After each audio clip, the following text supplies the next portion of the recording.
प्यारे बच्चों, class 8th में आपका स्वागत है। पिछले वीडियो में हमने लर्न किया था फ्लेम के बारे में। पिछले वीडियो में हमने लर्न किया था टाइप ऑफ कम्बशन के बारे में। आज अपन पर लर्न करेंगे फ्लेम, है ना। आपने अपने हाउस पर या घर में, है ना, एलपीजी जो है उसका यूज़ किया होगा, है ना। और उसके जो फ्लेम जो बर्नर है, उस बर्नर पर जो फ्लेम प्रोड्यूस होती है उसको आपने ऑब्जर्व किया होगा, है ना। उसका कलर, है ना, उस फ्लेम का कलर जो है आप थोड़ा सा माइंड को रिकॉल करें, माइंड में रिकॉल करें कि उसका कलर कैसा होता है ना। इस सेम बात हम कैंडल की जो फ्लेम प्रोड्यूस होती है, कैंडल जब अपन लाइट करते हैं तो उसमें जो फ्लेम प्रोड्यूस होती है, उस फ्लेम का कलर कैसा होता है उसको भी आप रिकॉल करें। और जो 7th क्लास में हमने मैग्नीशियम रिबन को बर्न किया था, उससे जो फ्लेम प्रोड्यूस हुई उसका कलर कैसा है, वाइट ब्राइट कलर, है ना। वो आप थोड़ा सा रिकॉल करें। और मैं आपको यहाँ पर उसका जो चित्र फिगर जो है वो भी बता देता हूँ कि आप देखेंगे कैसी स्ट्रिक ऑफ लाइट जो है आपको ऐसी दिखाई देती है। ये आप इस 6.1 के अंदर ऑब्जर्व कर सकते हैं। ये मैग्नीशियम रिबन को जब अपन बर्न करते हैं तो उससे ऐसी लाइट या ऐसी फ्लेम जो है वो प्रोड्यूस होती है। अब बात करते हैं अपन आगे कि यहाँ पर एक टेबल दे रखी है 6.2, और उसमें आप जो फ्लेम के बारे में आप यहाँ लिख सकते हो। कैंडल, उसकी फ्लेम कैसी बनती है और बनती है या नहीं बनती है, डज नॉट फॉर्म फ्लेम या फॉर्म फ्लेम, है ना। मैग्नीशियम क्या करता है, कम्फोर, जो कपूर होता है कम्फोर, उसको वो फ्लेम प्रोड्यूस करता है। और केरोसिन स्टोव, जब केरोसिन जलता है तो वो कैसी फ्लेम प्रोड्यूस करता है। चारकोल क्या फ्लेम प्रोड्यूस करता है, नहीं करता है, तो आपको इधर राइट करना है। तो सेम बातें, एक्सपीरियंस आप इसके अंदर रिकॉर्ड कर सकते हो। और नेक्स्ट जो है आप यहाँ देख सकते हैं अपने फिगर 6.8 में कि किस तरीके से ये फ्लेम कैसी ऑब्जर्व जो है प्रेजेंट और रिप्रेजेंट हो रही है। यहाँ पर ये फ्लेम कैसी जो है आप can observe such type of flame. यहाँ पर फिगर 6.9 में flame of kerosene lamp, candle and Bunsen burner. ये केरोसिन लैम्प है, ये सेकंड जो है वो कैंडल है, और थर्ड जो है वो बुनसन बर्नर जो लैब में होता है उसकी फ्लेम है। आप तीनों ही ऑब्जर्व कर सकते हो। अब अपन बात करते हैं स्ट्रक्चर ऑफ अ फ्लेम, है ना। तो यहाँ एक्टिविटी 6.6 दे रखी है। तो आपको सबसे पहले लाइट अ कैंडल, है ना, आपको केयरफुल रहना है ये वर्क करते हुए।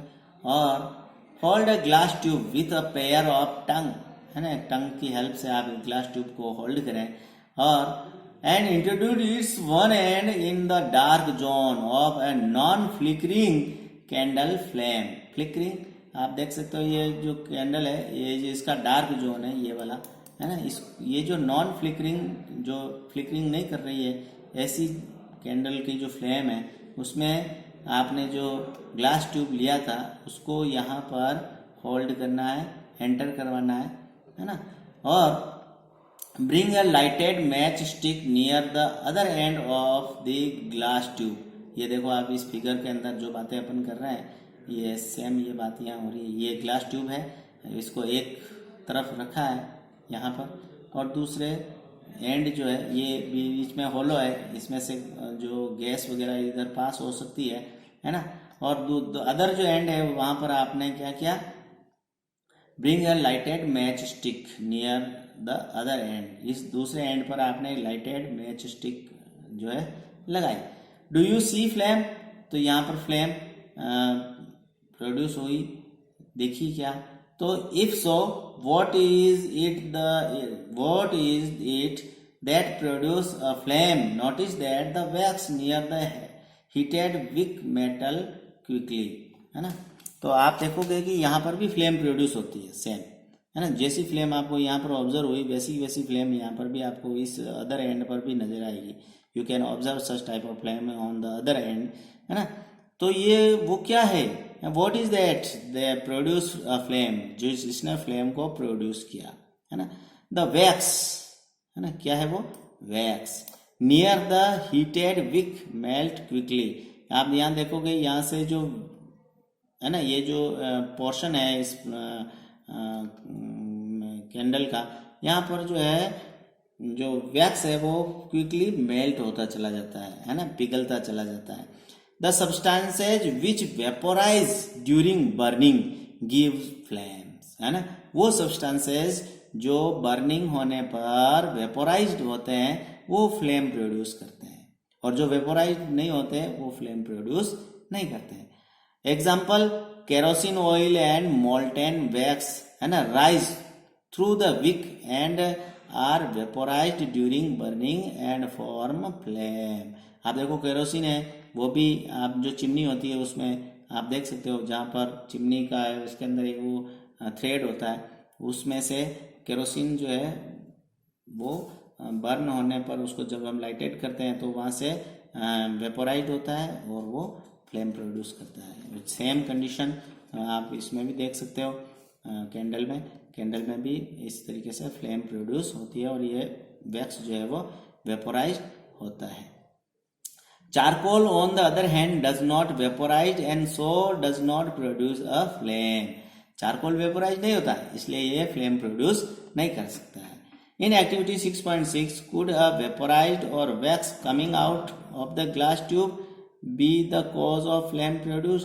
तो आप यहाँ देख सकते हो कि अदर एंड पर ये फ्लेम प्रोड्यूस हुई, इट मीन्स क्या हुआ, यहाँ से जो कुछ वेपोराइज्ड वैक्स था वो इस ग्लास ट्यूब से एंटर होकर के इधर, है ना, एग्जिट हुआ। तो यहाँ पर आपने एक मैच स्टिक रखी, बर्निंग मैच स्टिक, तो लाइटेड मैच स्टिक, तो वो वहाँ पर फ्लेम प्रोड्यूस हुई, है ना, आपने ऑब्जर्व की। तो सेम बात यहाँ पर बताई गई है। When the candle flame is steady, है ना, जब कैंडल की फ्लेम स्टीडी होती है, बिना, जब वो फ्लिकरिंग नहीं करती है, स्थिर होती है, उस समय इंट्रोड्यूस अ ग्लास प्लेट, है ना, slide into the luminous zone of the flame और hold it there with a pair of tong about 10 second, then remove it, है ना। What do you observe. तो आप देखेंगे यहाँ पर ये एक्टिविटी यहाँ दे रखी है 6.10b। तो आप यहाँ पर जो लुमिनस जोन है वहाँ पर एक ग्लास स्लाइड जो है आपने यहाँ पर रखा और उसके बाद उसको रिमूव करके देखा, तो you can see a blackish spot on it, है ना, आपको एक ब्लैकिश स्पॉट इस पर ऑब्जर्व होगा, ठीक है ना। तो होल्ड, ये बात हो गई। फिर क्या है, a circular blackish ring is form on the glass plate या slide, it indicate the deposition of unburned carbon particle. Black colour की मिलती है ना, इट मीन्स क्या हुआ, ये जो है वो क्या है, अनबर्न्ड कार्बन पार्टिकल है, वो यहाँ पर डिपॉजिट हो जाता है। आप देखेंगे आपके घर पर जो भगवान का जो वो होती है ना, जहाँ भगवान की जो वो है, जहाँ पर आप तस्वीर वगैरह लगी रहती है, तो वहाँ पर जब आप एक दीपक जलाते हैं तो उसके ऊपर देखना आप, है ना, ब्लैक हो जाता है। तो ये क्या है, ये अनबर्न्ड कार्बन जो है वहाँ पर डिपॉजिट हो जाता है। ओके, तो सेम कंडीशन आपको यहाँ पर भी दिखाई दी। In the luminous zone of the flame, तो फ्लेम से जो लुमिनस जोन है वहाँ से अनबर्न्ड कार्बन जो है वो राइजेस होता है और ऊपर जो भी सरफेस है उस पर वो डिपॉजिट होने लग जाता है। Hold a thin long copper wire just inside the flame for about 30 second. इस नेक्स्ट 6.10c में आप देख सकते हो, ये कार्बन कॉपर का वायर है, इसको टंग की हेल्प से पकड़ा है और यहाँ पर फ्लेम के अंदर इनसाइड द फ्लेम इसको एडजस्ट किया है, होल्ड करके रखा है। कितने टाइम के लिए, 30 सेकंड के लिए। तो आप देखेंगे, notice that the portion of the copper wire just outside the flame get red hot. तो आप इसको यहाँ पर पकड़े रखोगे तो ये कैसा हो जाएगा, रेड हॉट, रक्त तप्त, एकदम लाल, है ना, रेड हॉट हो जाएगा। Does it indicate that the non luminous zone of the flame has a high temperature.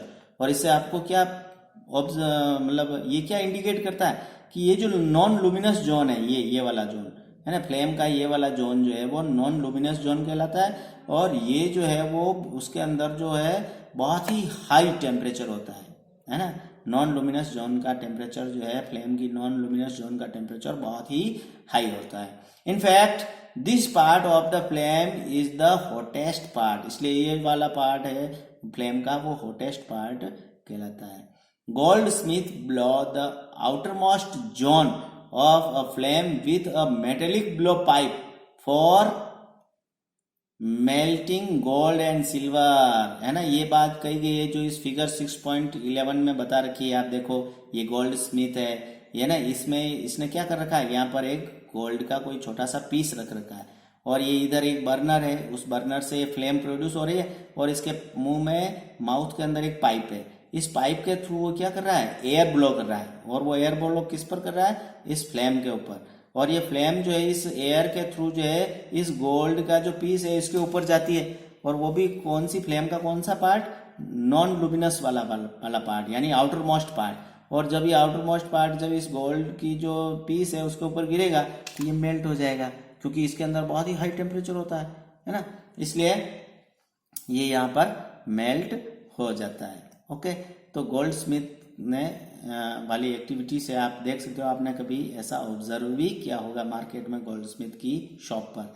यहाँ पर आपको 6.10 डी के अंदर different zone of candle flame बता रखे हैं। देखेंगे आप, ये वैक्स की कैंडल है, ये है ना, inner most zone of the unburned wax vapours, ये ब्लैक कलर का है, और लिस्ट हॉट, ये सबसे कम हॉट होता है।